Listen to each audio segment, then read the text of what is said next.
Harper Wynne stood in the dim hallway of their Brooklyn apartment, holding her breath as she watched her husband, Cole, tiptoe toward their son's crib.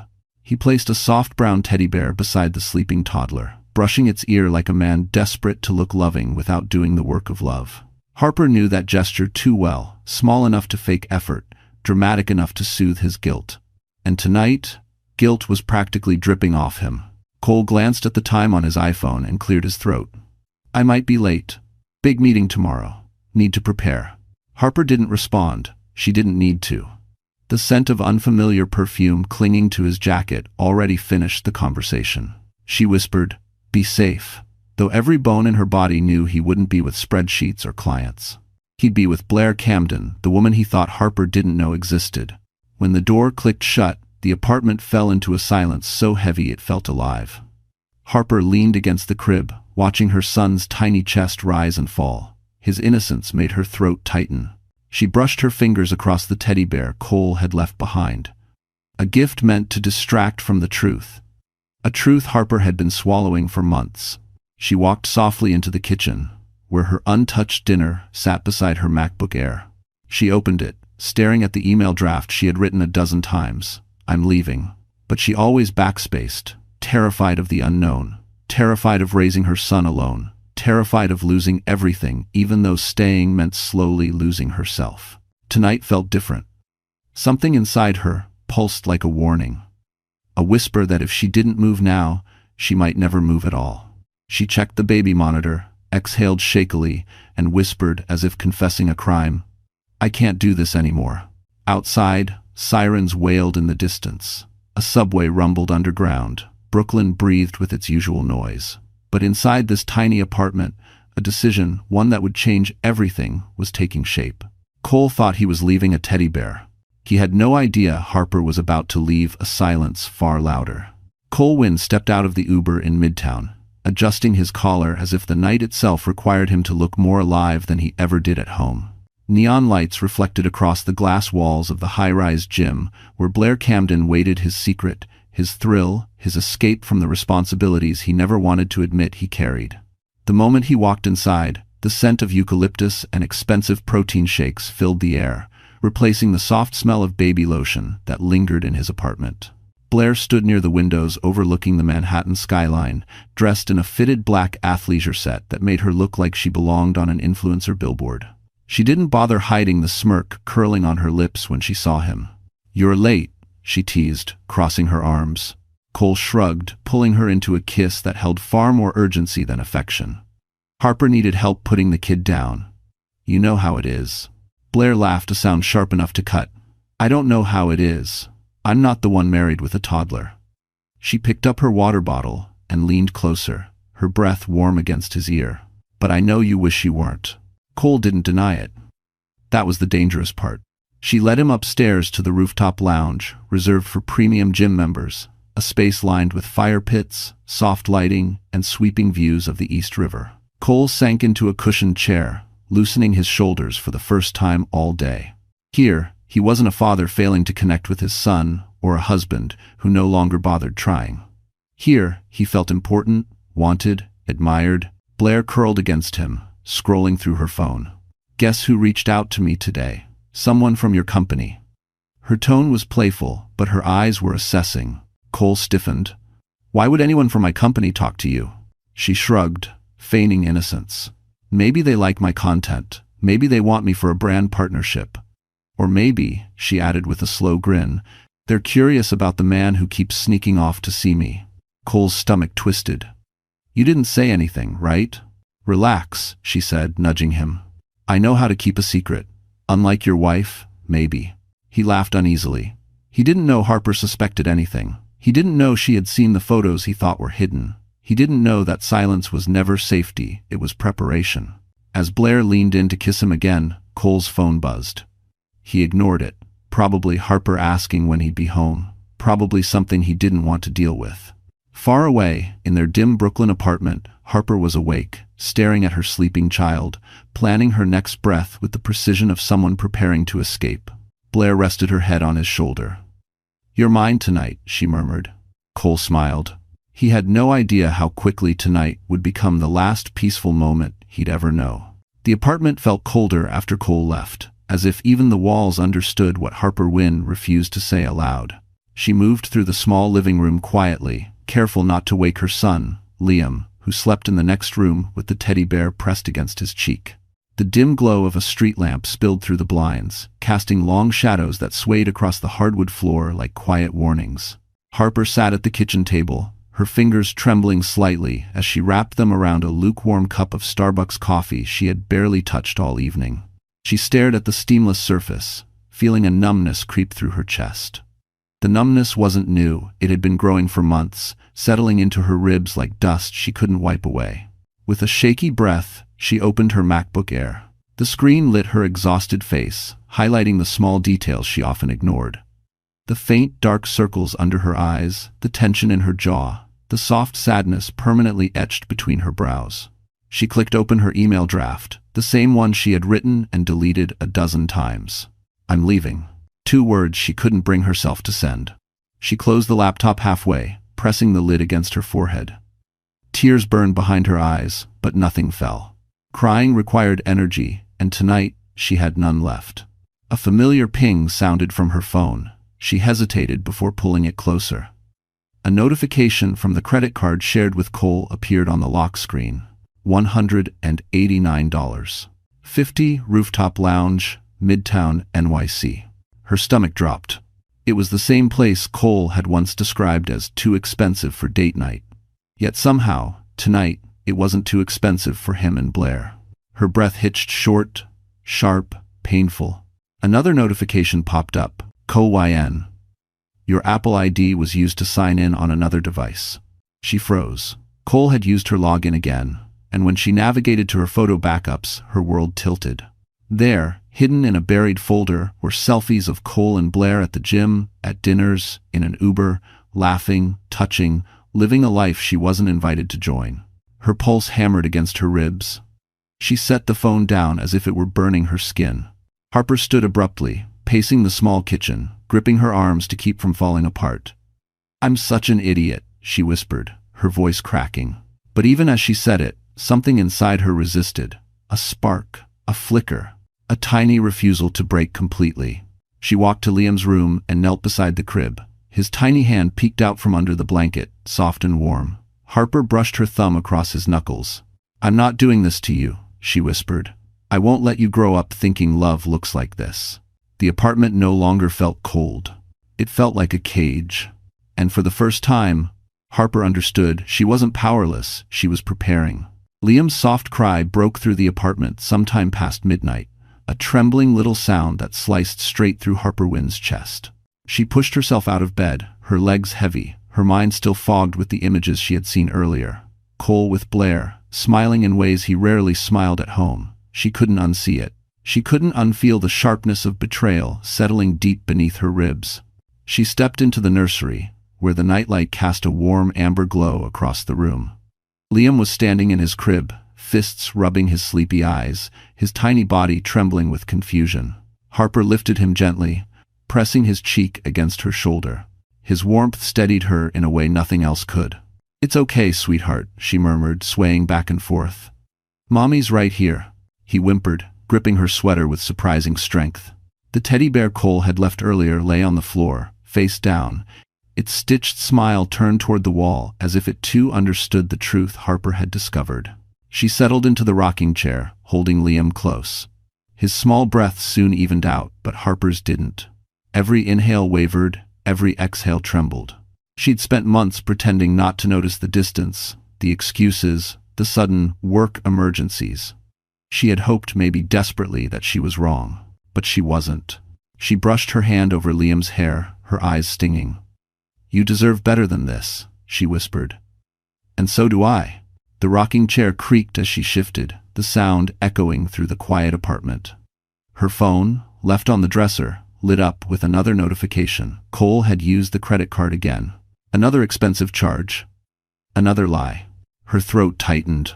She looked around the nursery, the soft blue curtains she had sewn herself during pregnancy, the bookshelf Daniel had helped her install, the little mobile spinning slowly above the crib.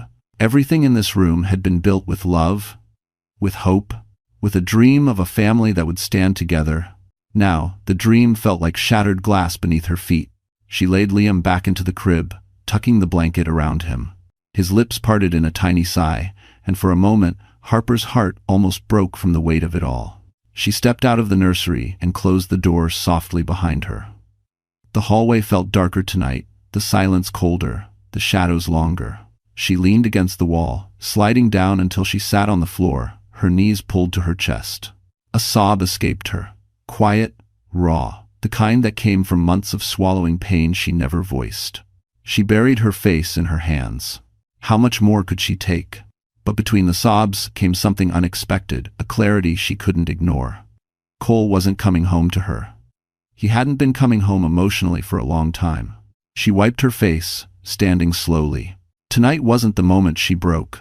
It was the moment she finally saw the truth clearly enough to plan her escape. The sun had not yet risen when Harper Wynne woke again, her sleep as fractured as her heart. Liam was still asleep, his tiny fingers curled around the blanket. Harper watched him for a long moment before stepping quietly into the kitchen. Her body felt weightless, but not in a peaceful way, more like a person drifting through the final hours before a storm broke open. Her phone buzzed on the table, vibrating against the wood. She picked it up, expecting maybe a message from Cole saying he was working late, the same excuse he always used. Instead, the lock screen lit up with a notification she hadn't seen before. Gym check-in. Cole Wynne has arrived at Midtown Elite Fitness. Her breath stalled. That was the gym from the charges. That was the gym she knew Blair used. A tremor moved through her fingers as she unlocked the phone. But before she could open anything else, another notification slid across the screen. iCloud photos updated. For a moment, she couldn't breathe. Her thumb hovered, then pressed. Her photo gallery opened. At first, she saw only harmless snapshots. Liam crawling, a sunset from their Brooklyn window, an old picture of her wedding bouquet. But then the screen shifted, as new thumbnails loaded. Her stomach twisted. There they were, Cole and Blair. Cole at the gym, sweat-soaked shirt clinging to him, Blair's face nuzzled against his neck. Cole and Blair in matching robes at what looked like a rooftop spa. Cole holding Blair's waist in an elevator mirror. Cole smiling, the carefree smile he stopped giving Harper years ago. She gripped the counter to steady herself as the floor felt like it tilted underneath her. Her chest tightened painfully. She scrolled further, unable to stop herself, unable to protect herself fast enough. The images became more intimate, more careless, more cruel. Every photo was a confession, a timeline, a map of betrayal she had never wanted to read. Her fingers turned cold. Finally, she found a screenshot, a message from Cole to Blair. "Wish I could spend the night." Harper keeps guessing things. She's so paranoid lately. Paranoid. That word sliced her open. She pressed a shaking hand over her mouth, but a broken sound slipped through anyway. The humiliation felt suffocating. She had begged Cole for affection, for communication, for help with their son. And all this time, he had been telling another woman that Harper was paranoid. Everyone. Her legs weakened, and she slid into the nearest chair.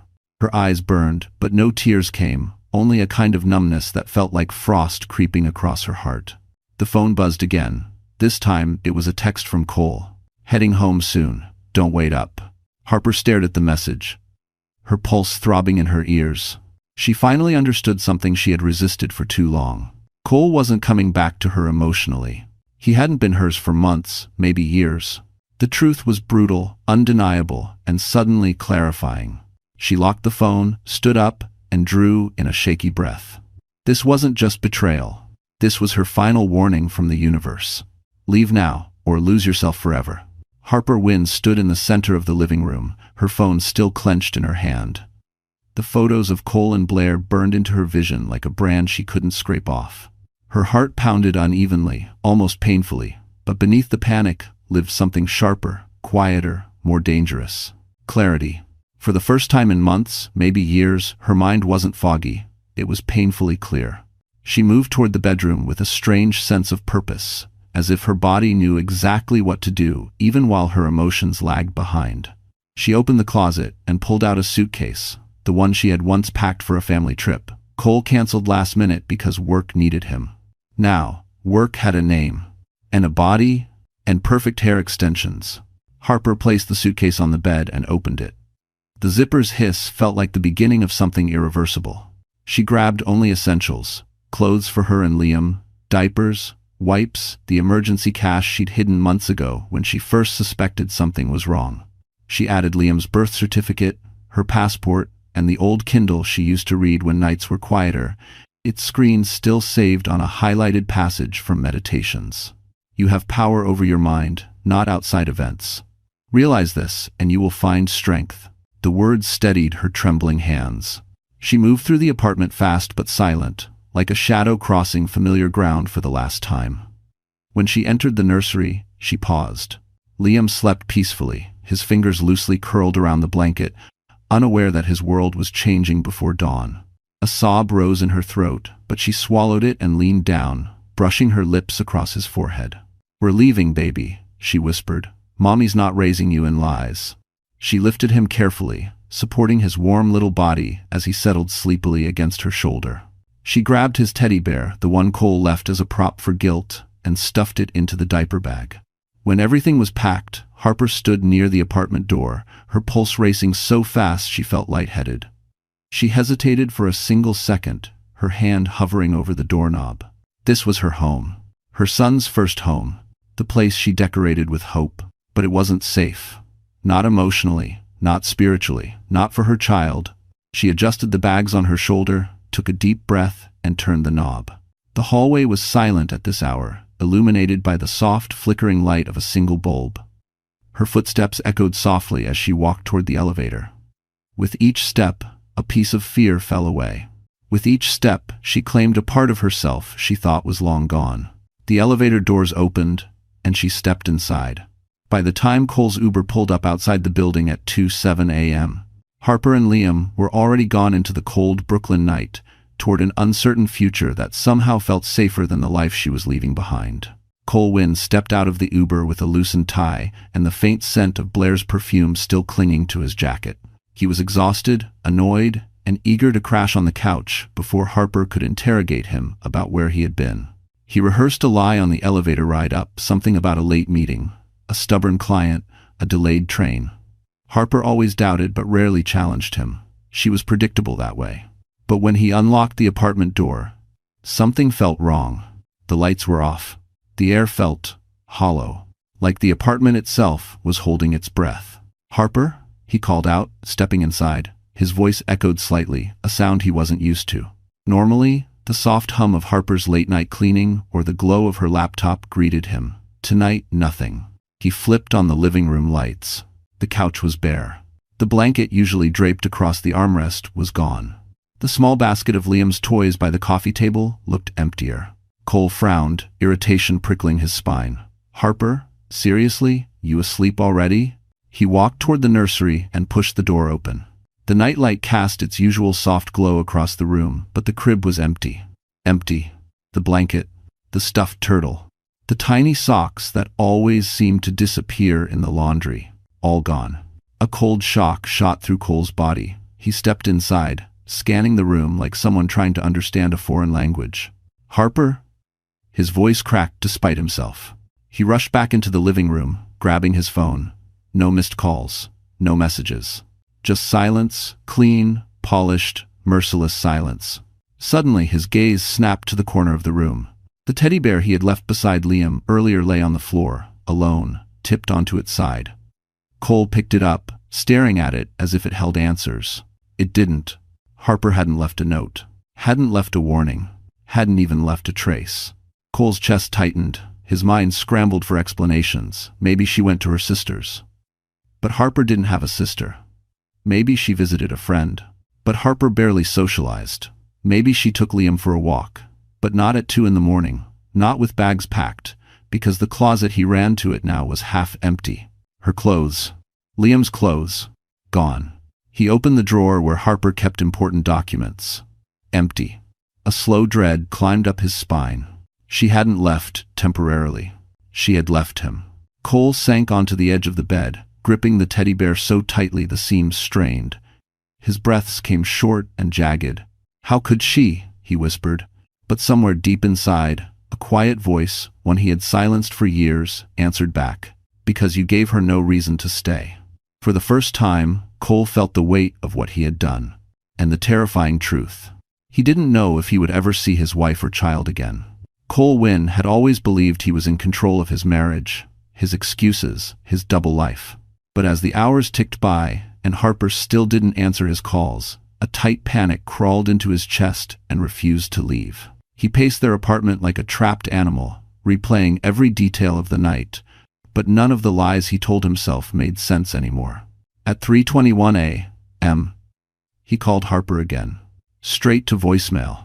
At 3:22 a.m., he called her mother, forgetting, for a moment, that Harper's mother had died when she was 16. At 3:26 a.m., he called the only mutual friend they had, just to hear someone say Harper was fine.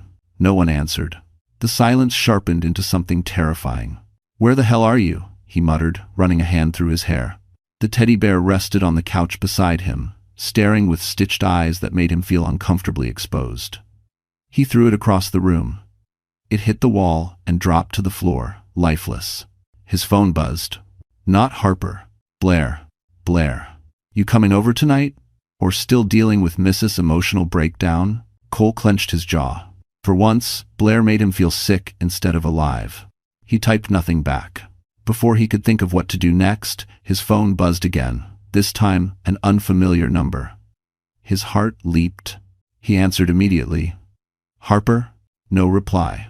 Only faint breathing. Then a soft sound, Liam. A sleepy little whimper. "Harper, please talk to me. Where are you? Is he okay? Just tell me something." But the call ended. Cole stared at the screen as if it had betrayed him. He called back. The number was already disconnected. Fear hollowed him out. For the first time, the possibility that Harper had left for good hit him with full force. He had assumed she would always be there. Quiet. Loyal. Tired, but present. He never imagined she would disappear without a trace. He grabbed his car keys, then paused. Driving aimlessly would do nothing. He forced himself to sit, to breathe, to think. He needed leverage. Something to pull her back. He opened the shared banking app on his phone. Her account balance was nearly zero, his still full. He smirked, then instantly felt disgusted with himself.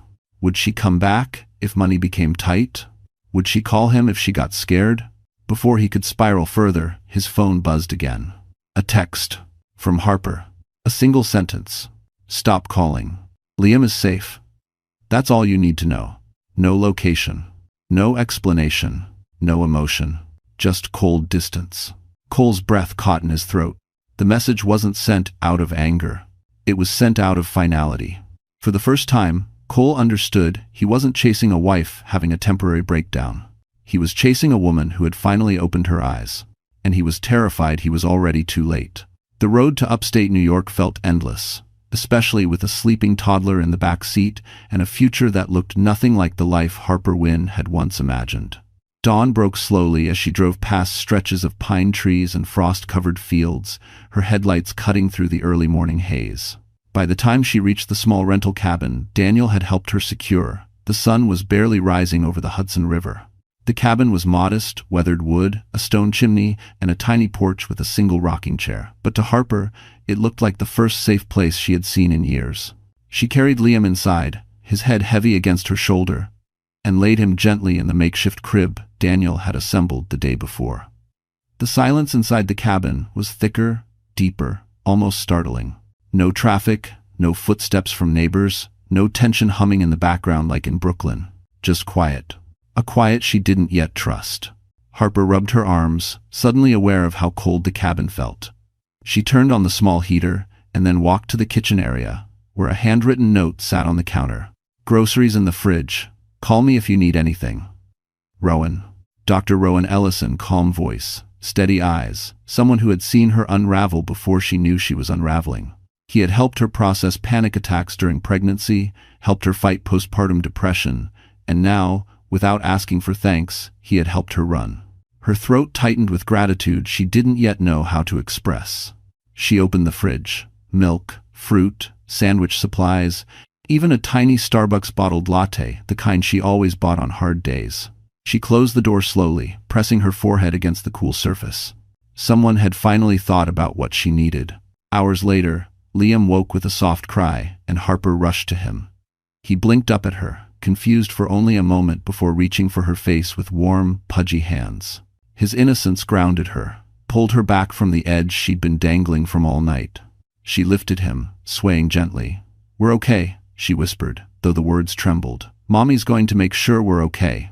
Because of very tighter, she spent the morning unpacking what little she had brought, folding baby clothes into drawers, arranging diapers on the shelf, placing her MacBook Air near the cabin's small wooden desk. Every motion felt like rearranging her life, piece by fragile piece.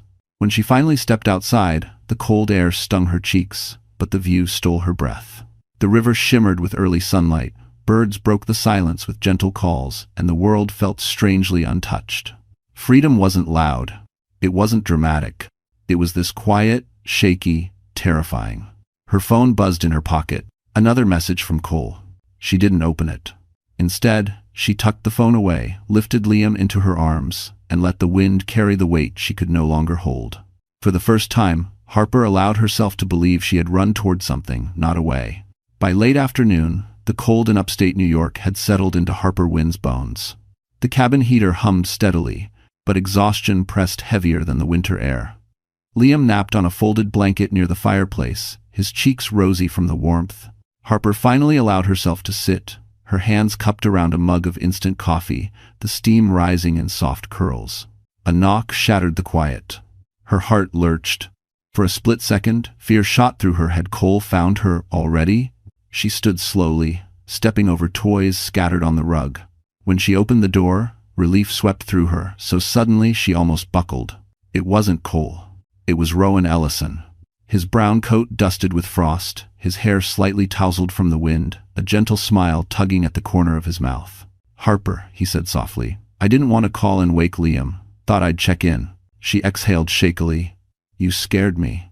He lifted a cardboard box, the familiar Amazon tape, across the top. "Supplies. And a portable heater. This place gets colder than I remembered." Despite everything, her exhaustion, her fear, her rawness, Harper felt warmth bloom in her chest. "Come in," she said. Inside, Rowan knelt beside Liam, adjusting the blanket around the toddler with the kind of care that made Harper's throat tighten. He wasn't performing kindness, he wasn't overstepping. He simply existed in a way that made the room feel steadier. "You look like you haven't slept," he said quietly as he unpacked the box diapers. Baby food jars, a small stuffed fox, a box of tissues, cough drops, and even a lavender candle Harper used to buy during her better days. "I haven't," she admitted. He paused. "You don't have to explain anything. Not today." Her eyes stung. People always wanted explanations. Her sister-in-law, his coworkers, even Cole. Rowan was the first person who didn't demand context before offering help. Harper sat across from him on the wooden floor. "You did all of this without me asking. No one should have to ask for support when they're drowning," he replied. "And Harper, you've been drowning for a long time." His sincerity cut deeper than any insult Cole ever threw at her. Rowan placed a thermos beside her. "Hot soup. Eat before it gets cold." She unscrewed the lid, the scent of chicken and herbs filling the air. Something inside her cracked, not in a painful way, but in a way that reminded her she was still human, still capable of being cared for. "Thank you," she whispered. He held her gaze. "You don't have to rush decisions. You don't have to know what tomorrow looks like. Just breathe today." Harper wrapped her hands around the thermos, grounding herself in its warmth. For the first time since leaving Brooklyn, the shaking in her chest eased. For the first time, she felt she wasn't running alone. Cole had never noticed her breaking. But Rowan, he noticed her healing. The next morning, Harper Wynn woke to the sound of her phone buzzing relentlessly on the nightstand. Liam was still asleep beside her, curled like a comma under the soft blanket Rowan had tucked around him the night before. She reached for the phone, half expecting another unknown number, but the screen was filled with message after message from one person. Cole. At least 15 missed calls, 12 texts, 4 voicemails. Panic, anger, confusion. He cycled through every emotion except accountability. "Cole, where are you? Answer me, Harper. This is insane. Bring Liam home now. We can talk about this like adults." You're overreacting. You always do this. Her stomach twisted. That familiar phrase, "you're overreacting," was a weapon he had sharpened over years. She set the phone aside, refusing to let his words seep under her skin again. The cabin was quiet, the kind of quiet that reminded her she finally had space to breathe. She walked into the small kitchen and poured hot water into a mug. The lavender candle Rowan brought flickered on the counter, filling the room with a calming scent. But the peace didn't last long. The phone buzzed again, this time a voicemail. Something in Harper told her to listen. She put it on speaker while she sipped her coffee. Cole's voice exploded through the cabin. "Harper, what the hell are you doing? You think running makes you look stable? You think a judge will side with you if you take my son and disappear? Come home before you make things worse." She froze. There it was, the shift. Not concern. Not remorse. Control. He wasn't afraid for Liam. He was afraid of losing his image. Her heartbeat quickened, but she inhaled slowly, grounding herself like Rowan had taught her years ago. She replayed the part of his voicemail that mattered most. "You think a judge will side with you?" A threat. A warning. A reminder that Cole would rather destroy her than face himself. Another text popped up. "Cole, if you don't come home, I'm freezing the accounts." Harper's blood ran cold. He would do it. He had done it before, in smaller ways, cutting access, accidentally, hiding receipts, managing money like it was exclusively his. And now she was alone with a toddler in a cabin miles from civilization. For a moment, fear gripped her so tightly she couldn't breathe. Her hands shook as she reached for her MacBook Air. She didn't know what she was searching for. Maybe a solution, maybe a lifeline, until she found Rowan's earlier message. "If anything happens, call me. You're not alone." She stared at the words. Let them steady her. Let them remind her she wasn't powerless. Cole had controlled her for years. But distance had a way of revealing the truth. He didn't know her anymore, and he vastly underestimated the strength of a woman who had finally stopped hoping he would change. She picked up her phone, typed 3 words, and sent them to him without hesitation. "Stop threatening me." For the first time, Harper realized the shift wasn't in Cole. It was in her. Cole Wynn hadn't slept. Not even for a minute. The empty apartment, the cold sheets, the toy basket missing half its contents, everything taunted him with a truth he wasn't ready to face. Harper was gone, and this time, she hadn't run to the bedroom or her sister's non-existent house. She had run from him. And he didn't know how to function without control. By mid-morning, he found himself standing outside Blair Camden's luxury high-rise, dressed in the same wrinkled clothes from the night before.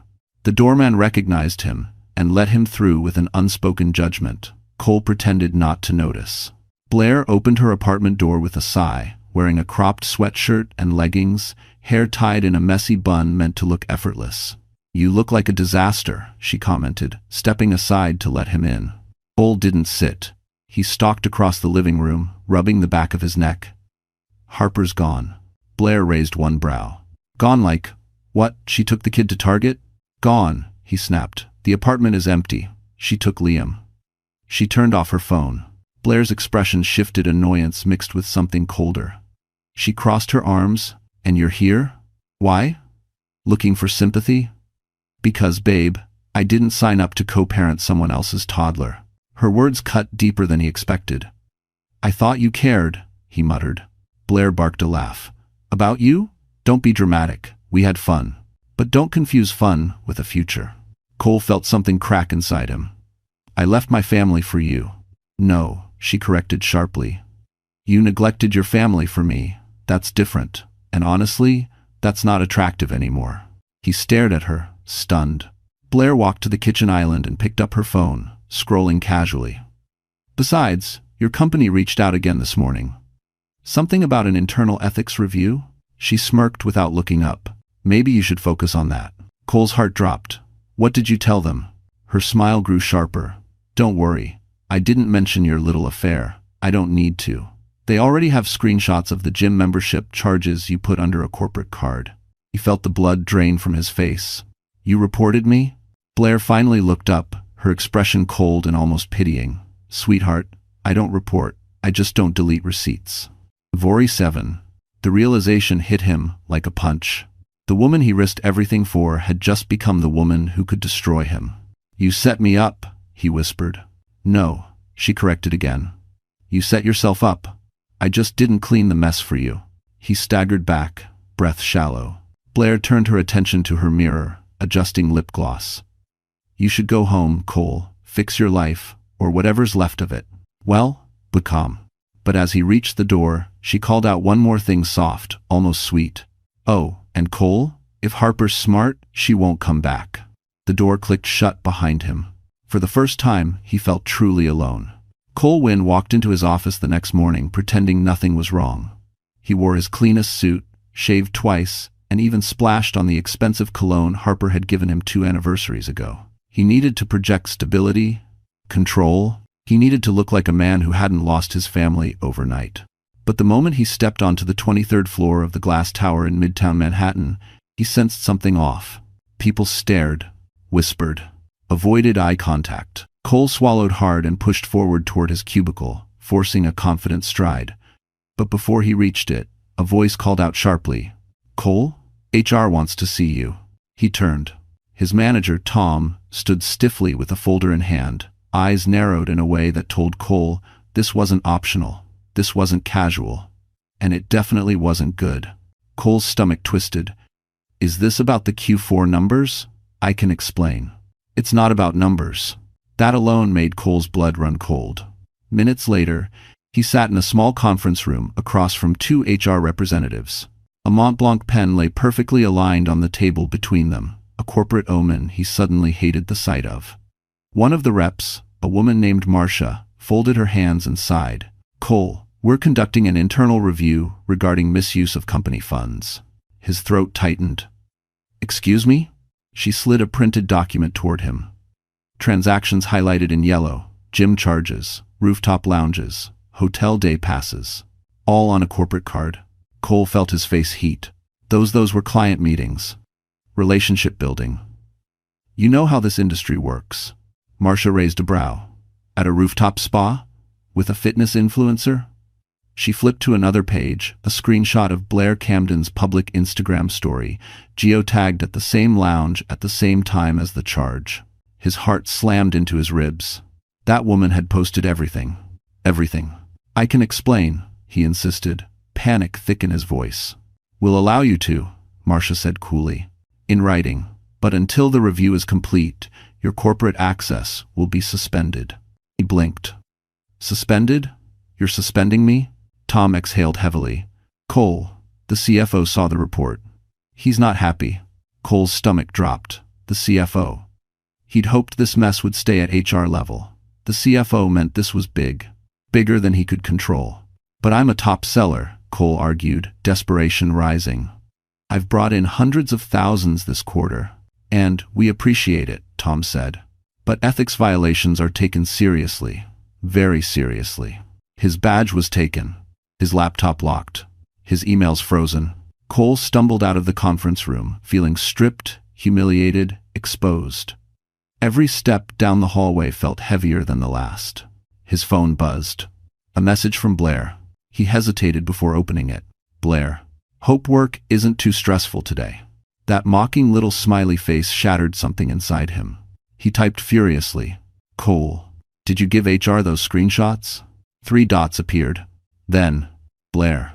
"Maybe don't leave trails if you can't handle the fire." Cole stared at the message until his vision blurred. Harper was gone. Blair had turned on him.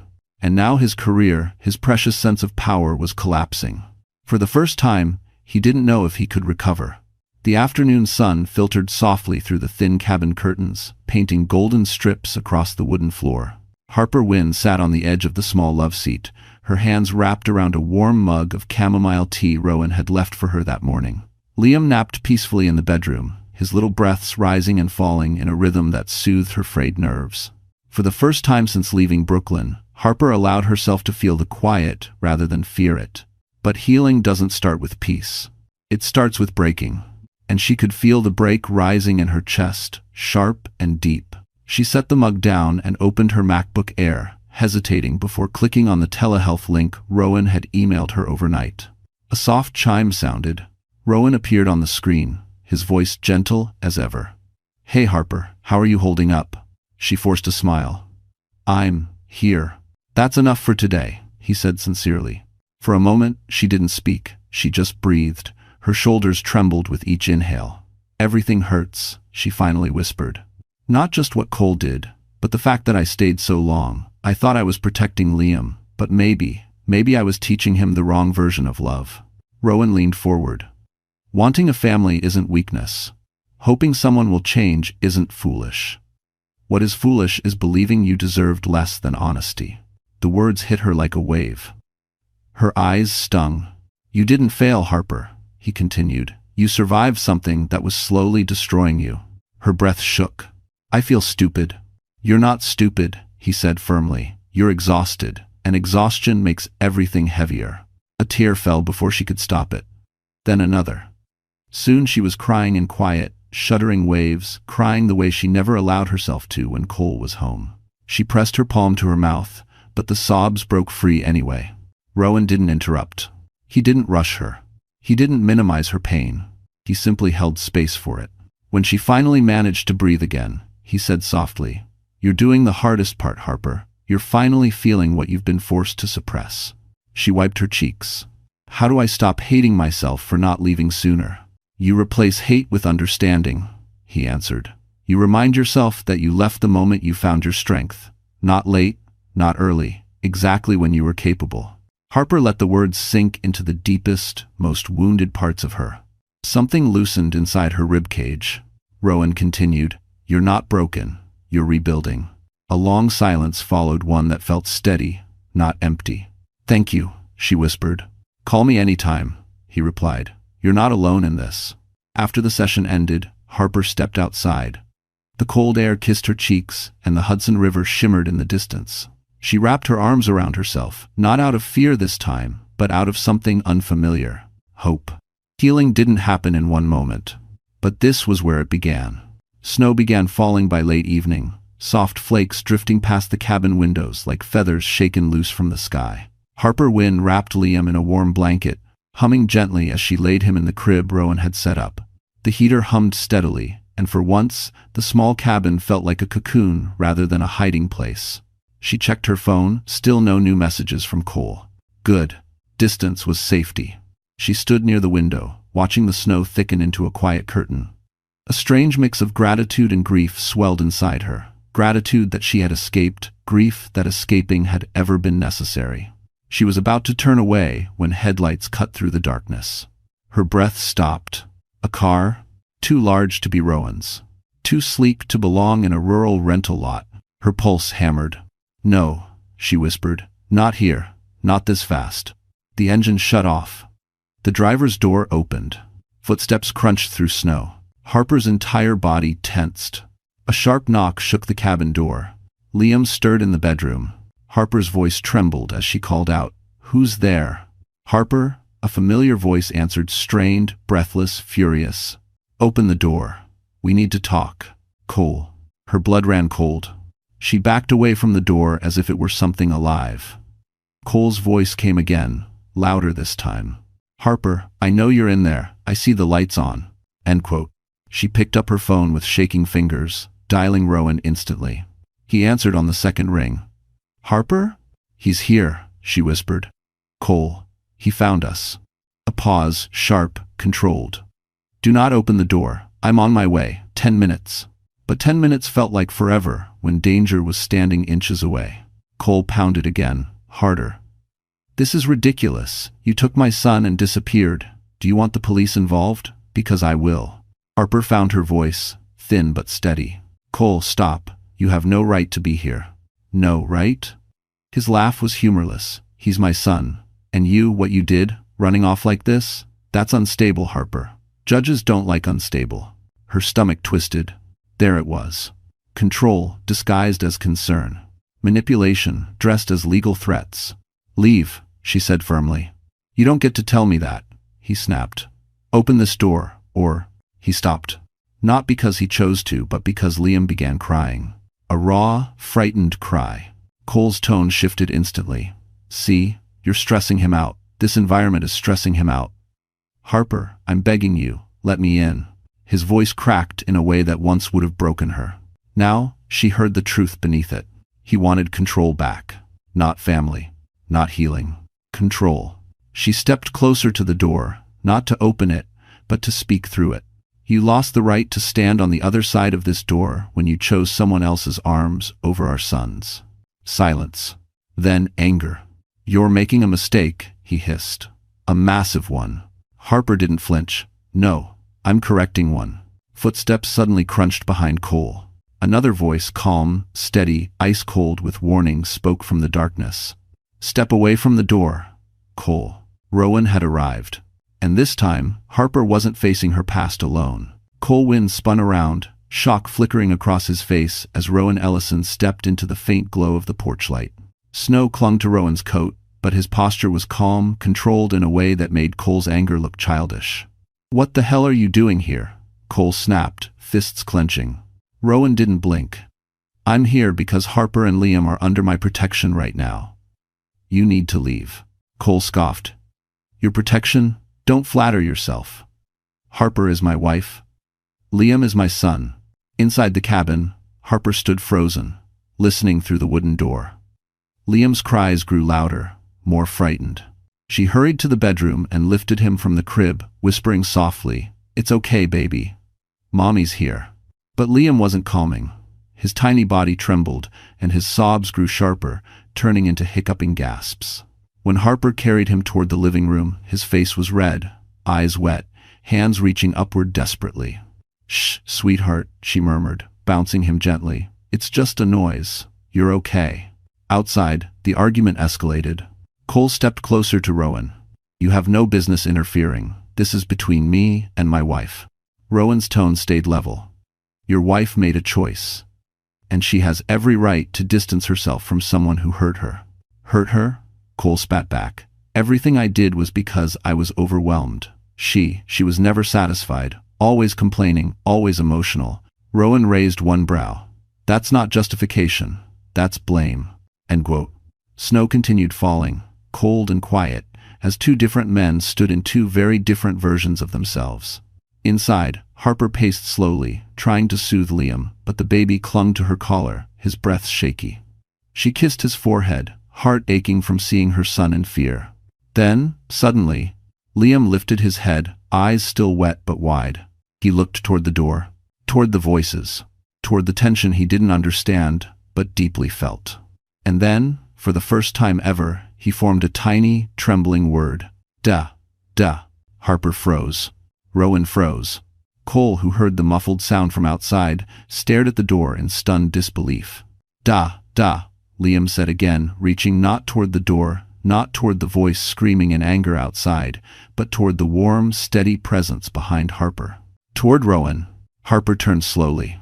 Rowan stood in the doorway, breath caught in his chest, eyes softening with something almost pained. Cole's face twisted.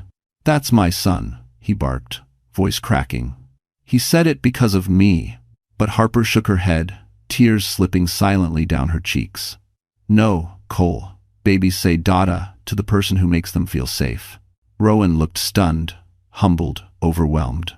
Cole looked shattered. He stepped back, as if the moment had physically struck him. This is manipulation," he stammered. "You're poisoning him against me." Harper held Liam closer, her voice steady. "You did that yourself." The wind howled softly across the porch, swallowing Cole's silence. Liam rested his head on Harper's shoulder, murmuring one last soft "duh" before falling asleep from exhaustion. And in that fragile, unplanned moment, the man who once believed he controlled everything finally realized he controlled nothing at all. Colwyn stood speechless on the snowy porch, his breath puffing out in ragged clouds. The single word from Liam, "duh," still echoed in his skull like a blow he hadn't seen coming. Harper held the sleeping toddler against her shoulder, gently rocking him, while Rowan stood a step behind her, calm but ready if Cole tried anything reckless. For a moment, no one moved. Then Cole's face tightened into something bitter, wounded, and ugly. "You've turned my own son against me," he said, voice cracking. Harper didn't raise her voice. "Cole, Liam is a baby. He's reacting to what he feels, and what he feels from you right now is fear." "Fear?" Cole scoffed, stepping forward until Rowan blocked him. "I'm his father." "You're the man who yelled at a door," Rowan replied softly. You're the man who terrified the person he depends on most. Cole's jaw clenched, but he didn't argue. Instead, he looked toward Harper, almost pleading. Can we just talk? Alone, please? Harper, I'm begging you. For years, Harper would have given in. She would have folded herself into small shapes, softened her voice, swallowed her pain, and told herself he didn't mean it. But tonight, she couldn't afford softness. She shifted Liam in her arms and met Cole's eyes evenly. I'm willing to talk. But only if you understand one thing. We're not discussing reconciliation. We're discussing boundaries. Boundaries? He repeated, as if the word was foreign. Yes, she said quietly. Because I'm not stepping back into the life where I disappear so you can feel bigger. The words were simple. But they stunned him. She stepped outside, careful not to wake Liam, and closed the door behind her. Rowan remained near the porch railing, far enough to give space, but close enough to intervene. Cole shoved his hands deep into his coat pockets, the cold reddening his cheeks. You think I'm the villain here, he muttered. Harper's breath left her in a soft fog. Cole, I think you're a man who refuses to see the damage he's caused. I made mistakes, he argued, but running away? Taking my son? Do you have any idea how crazy that makes you look? There it was again, the gaslighting he wielded like a blade. Harper didn't flinch.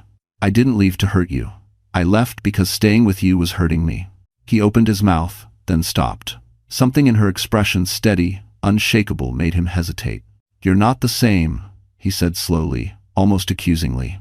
I'm finally the version of myself I was never allowed to be with you. He swallowed hard, snowflakes settling in his hair. What do you want from me, Harper? She considered this question carefully. I want peace, I want stability for Liam, I want respect, but I'm not asking those things from you anymore. I'm giving them to myself. It was the first time she'd said it aloud. And the truth tasted like freedom. Cole looked devastated, as if hearing those words forced him to face a version of reality he'd spent years avoiding. You're really done, he whispered. Harper nodded softly. Yes, I'm done breaking for you. Behind her, Rowan's presence remained steady, a quiet reminder she wasn't alone. And for the first time, Cole realized Harper wasn't coming back. Not now. Not ever. The next morning, pale winter sunlight filtered through the frosted cabin windows. Harper Wynne barely slept after the confrontation, but her exhaustion carried a different texture, now not despair, but determination. Liam played quietly on the rug while she reread the email Rowan had sent at dawn. Attached. Temporary custody resources, emergency financial steps, and a family law referral. For the first time in months, Harper felt the ground beneath her solidify. She packed a small bag, bundled Liam into his coat, and stepped outside just as Rowan's SUV pulled into the snowy driveway. He got out, instantly reaching for Liam's diaper bag. You ready? He asked gently. Harper inhaled slowly. Yes, it's time. The drive to the county courthouse was quiet, except for Liam's occasional babbling. Rowan didn't push conversation. He simply drove with calm focus, the hum of the heater filling the silence. His presence felt like armor. When they arrived, Harper's hands trembled slightly, but Rowan walked at her side, steady and grounded. Whatever happens today, he murmured, you're doing the right thing. Inside, the courthouse smelled faintly of paper, old wood, and winter coats drying. Harper spoke with the clerk, filed an emergency petition, and handed over the packet of evidence she had assembled: screenshots, financial statements, messages, photos Cole thought she'd never find. The clerk skimmed the documents, eyebrows tightening. You did the right thing coming in. The judge will review this immediately. Harper felt something loosen in her shoulders, relief mixing with grief. Afterward, Rowan led her to a nearby bench. You breathing okay? He asked. She nodded. Yeah, actually, yes. Before she could say more, her phone vibrated violently. Cole. Again. But this time, she didn't ignore it. She stepped outside, thumb hovering before she finally answered. Cole's voice erupted through the phone. Harper, what the hell did you do? HR suspended me. Now I'm getting calls from the county court? Are you trying to ruin my life? Her breath fogged in the icy air. I filed for temporary custody. You're insane, he barked. You took Liam, you blindsided me. Now you're dragging lawyers into this? You want to destroy me? She closed her eyes. No, Cole. I want to protect myself and our son. You're overreacting. You always... No. Her voice was steady, unshakable. I'm responding. There was a heavy pause. Then Cole asked, almost quietly, so that's it? You're choosing him, that therapist Rowan, over your own husband? Harper opened her eyes, watching snow drift across the courthouse steps. I'm choosing the person who treats me with respect. And right now, that person isn't you. Cole's tone snapped back into anger. You'll regret this. She didn't even tremble. Maybe, but I'll never regret protecting Liam. End quote. She ended the call before he could respond. When she re-entered the courthouse, Rowan stood waiting, Liam in his arms. The toddler reached for her with a soft, trusting smile. At that moment, the judge stepped into the hallway. Mrs. Wynne? Yes. I reviewed your petition. Given the evidence, I'm granting temporary full custody until further notice. Harper's breath caught. Her knees nearly gave out. Rowan steadied her with one hand. Thank you, she whispered to the judge, voice breaking. For the first time since she left Brooklyn, Harper felt something powerful bloom inside her chest. The certainty that she was no longer surviving. She was winning. 2 weeks later, the snow began to melt in thin, glistening sheets across the Hudson Valley. Harper Wynne packed the last of her belongings into Rowan's SUV, feeling lighter than she had in years. The temporary custody order had changed everything. Her breathing, her posture, her sense of safety. She no longer woke with dread. She no longer jumped at every notification on her phone. The silence inside her was no longer fear. It was space. Space to rebuild. Ready? Rowan asked softly, securing Liam into his car seat. Harper glanced at the cabin, its wooden frame, the chimney, the porch where she'd cried, healed, confronted, and transformed. Yeah, she whispered. It was what I needed, but I'm ready to go home. Home didn't mean Cole anymore. Home meant something she would define herself. The drive back to Brooklyn was different from the night she fled. She wasn't running now. She was returning with boundaries, legal protection, and a spine she finally recognized as her own. When they reached the city, Harper felt an odd surge of confidence. The skyline didn't intimidate her. The crowded streets didn't mirror her inner chaos. Instead, she felt anchored. Liam, babbling happily in the back seat, Rowan steady beside her. They pulled up to a modest, sunlit apartment Rowan had helped her find. It wasn't luxurious, but it was perfect.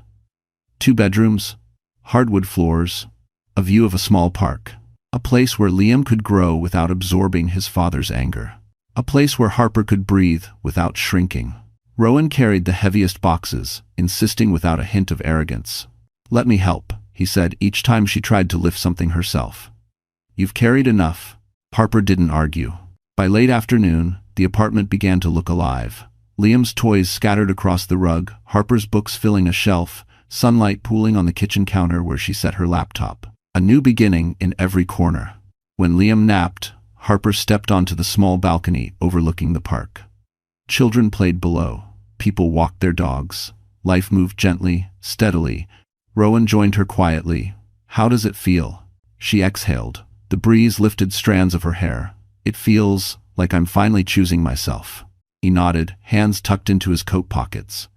You deserve that, Harper. She turned to him, really looking at the kindness in his eyes, the steadiness in his presence, the patience in his posture.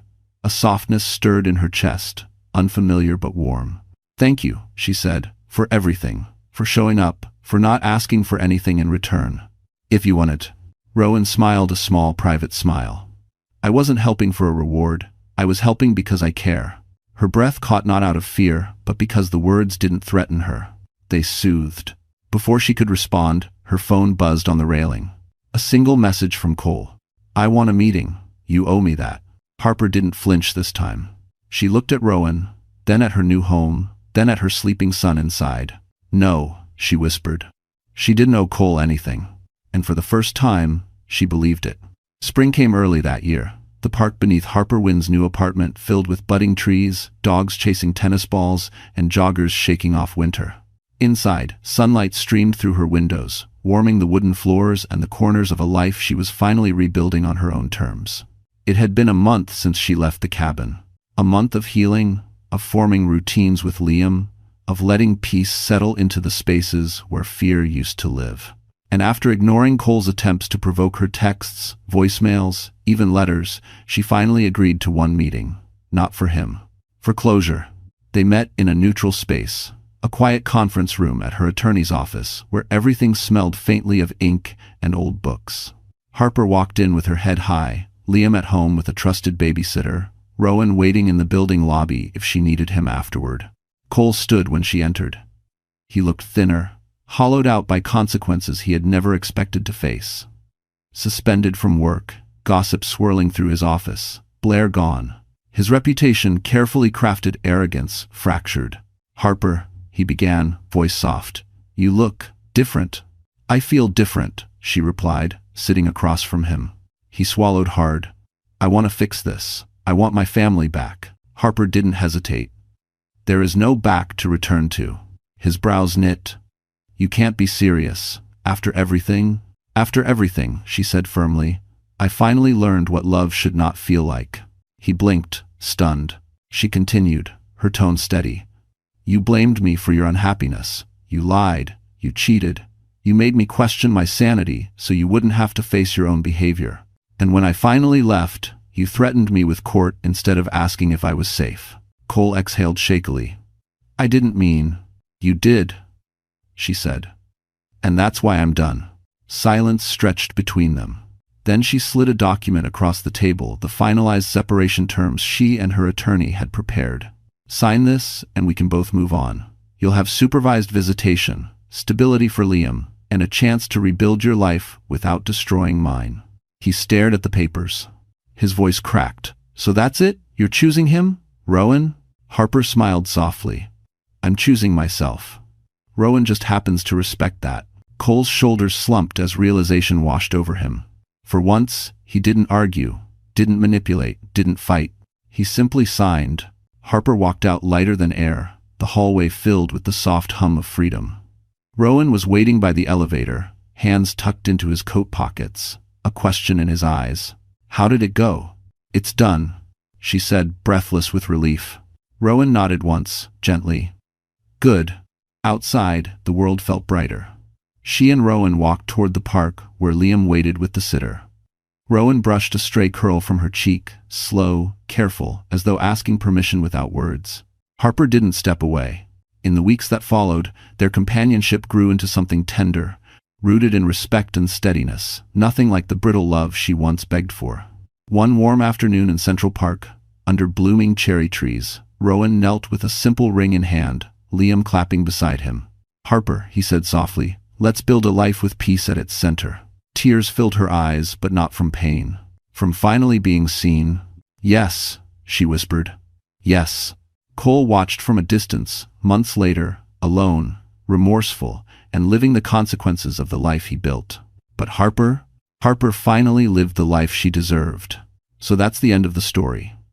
And if you're still here with us right now, my friend, it means something in Harper's journey touched your heart in a quiet, personal way. Maybe it reminded you of a moment when you had to stand up for yourself. Maybe it reminded you of a time you finally chose peace over chaos. And I want us to take a breath together and look at this ending from another angle. One of my favorite Stoic lines from Marcus Aurelius says, "The happiness of your life depends on the quality of your thoughts." Harper's strength didn't come from fighting harder. It came from choosing thoughts that protected her peace, even when fear tried to pull her backward. That's something all of us can apply. We don't control what others do, but we do control how we rise afterward. And here's the gentle truth this story leaves behind. Leaving what hurts you isn't failure, it's clarity. It's courage. It's the beginning of a life built on self-respect rather than survival. If this story spoke to you in any way, stay with us, like, share, and subscribe so we can keep walking through these emotional journeys together. You're not alone here.